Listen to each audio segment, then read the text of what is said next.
अलग अलग एरिया के, अलग अलग विधानसभा के, जिले के बाहर के लोग भी उनके तो 163 लगी नहीं। देखिए, जो बासनपेट में घटना घटी है पिछले दिनों, उसको लेकर के थार की अपनायत के नाते वहां जाकर के थार में शांति कैसे बनी रहे, इसके लिए कल यहाँ से रवाना होंगे और जैसलमेर के लिए जाएंगे। सर, परमिशन का इश्यू आ रहा था कि परमिशन का मामला बासनपेट 163 बीएनएस लगी हुई है और जहां तक जाने देंगे, 2-4 लोगों की जाने को मना है नहीं, 4 लोग चले जाएंगे, जितने जा सकते उतने लोग जाएंगे और जा करके वहाँ उन लोगों में जो भय व्याप्त है उसको निकालने के लिए, उनसे बात करने के लिए वहाँ हम लोग जाएंगे। अभी रिसेंट में बीजेपी के नेता गैला जी की बात करें तो उन्होंने नाम चेंज करने को लेकर कह दिया है। प्रतापपुरी जेल से लैंड जिहाद के आरोप लगा रहे हैं।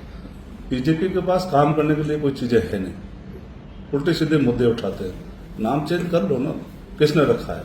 कोई माइनॉरिटी के जो लोग आकर उस बासनपीर में बैठे हैं वो तो 1972 में आके बैठे हैं। इस गांव का नाम पहले से ही बासनपीर था। मुद्दे पे लोग जाते नहीं हैं, नई बातें करते हैं।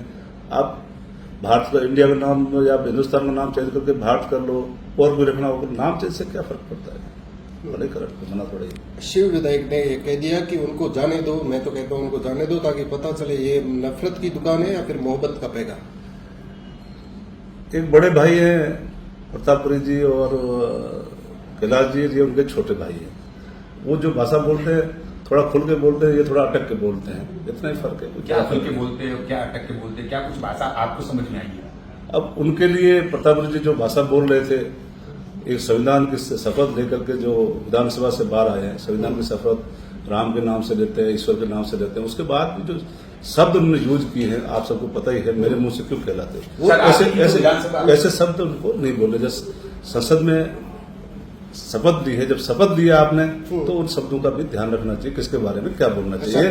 किसी को कोई भी संज्ञा देना आपको शोभा नहीं देता है, किसी के बारे में कुछ भी बोल जाओ, ये बात अच्छी नहीं। सर, आप ही की विधानसभा, आप भी पहले चुनाव लड़े थे, हार गए थे, लेकिन आप अभी तक वहां पर नहीं पहुंचे थे। आपको भी तो वहां पहुंचना चाहिए था। मेरी विधानसभा नहीं है, जैसलमेर विधानसभा है। आपकी विधानसभा के पास का ही है, मेरे पास का भी है, मेरे गांव रिश्तेदारों का गांव भी है और मैं मेरे हिसाब से जाके भी आया हूँ, बात भी हुई, ऐसा कोई नहीं, हमने उनके संपर्क में है। लेकिन उनका इतना जितना दिखाया जा रहा है एक तरफा, इतना उनका दोष नहीं। मैटर भाजपा ही कह रहे कि मामला शांत हो चुका है, अब कांग्रेस ही वहां जाकर आग में घी डालेगा। मतलब मैं आपके माध्यम से सरकार से जो लोग बातें कर उनसे पूछना चाहता हूँ, अलग अलग एरिया के, अलग अलग विधानसभा के, जिले के बाहर के लोग भी उनके तो 163 लगी नहीं। आदरणीय हरीश जी ने और जो कहा कि मैं वहां जाऊंगा, मोहब्बत की बात करूंगा, भाईचारे की बात करूंगा, वहां लोगों को भय व्याप्त है, बच्चे स्कूल नहीं जा रहे हैं, लोगों में डर है, उसके लिए आपस में बैठ कर उनको मोटिवेट करेंगे, नॉर्मल स्थिति करने के लिए रामधुन बजाएंगे, उस पर 163 लगा दी। ये भी कुछ सोचने की चीजें भाई।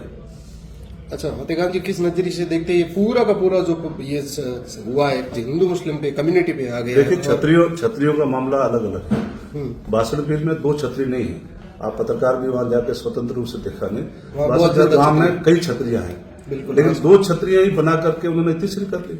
रिपेयरिंग करनी तो पूरे गांव में की छतरियां, उन सबकी रिपेयरिंग करो ना भाई।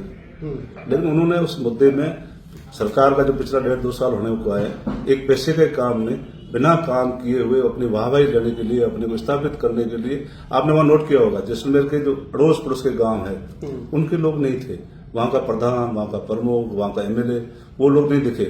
पड़ोस की विधानसभाओं के लोग गाड़ियों के काफिले लेकर के वहां जा रहे थे, तो उस लोगों को मीडिया के माध्यम से लोगों को डराने धमकाने की बात करते थे, ऐसी बात करते। उस टाइम सरकार को 163 लगा करके इन लोगों को रोकना चाहिए था। साले मोहम्मद जी का गांव है, वो इतने बड़े लीडर है, वो इस मामले पर ओपनली ना तो ग्राउंड पे आए, नहीं उन्होंने कोई बात की। इसका क्या रीजन है? आपकी पार्टी के वो उनका मामला है, उस क्षेत्र का मामला है, वो उन्होंने अपने स्टैंड खुद लेंगे और उन्होंने लिया हुआ है, लोगों की वहां पैरवी कर रहे हैं, उनके गांव की बातें कर रहे हैं। लेकिन जो छतरियों का मुद्दा उन्होंने उठाया, ये मुद्दा जो गलत था, वहां पहले पंचायती हुई, पंचायती में सहमति हुई, गाँव वाले सहमत थे बनाने के लिए, गाँव ने लिख के भी दिया भले बनाओ। उसके बाद में जानबूझ करके पुलिस फायरिंग कराना, हल्ला करना, लोगों को डराना, बच्चों के ऊपर जब अटैक हुआ तब गांव की औरतें और बच्चों ने वहां सामने अटैक किया, जो कि गलत था। उन बच्चों को, औरतों को ये काम नहीं करना था। इस चीज की हम सब भी यही मानते हैं, ऐसा नहीं करना चाहिए। लेकिन जब उन्होंने थोड़ा बहुत किया, उसको लोगों ने इतना बड़ा बना दिया कि कश्मीर हो गया, पता नहीं क्या हो गया। इतना जुल्म नहीं हुआ जितना दिखाया गया।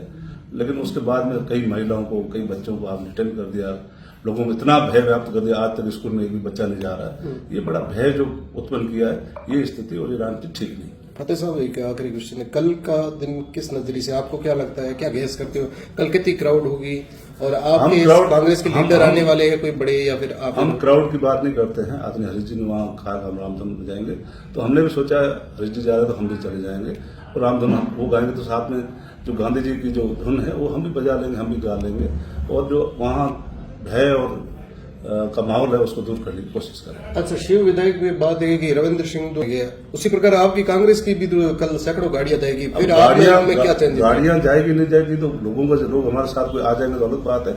हम तो हमारी बात करते हैं, हम जाएंगे और वहाँ समझाइश करके वहाँ शांति व्यवस्था बनाने की बात करेंगे।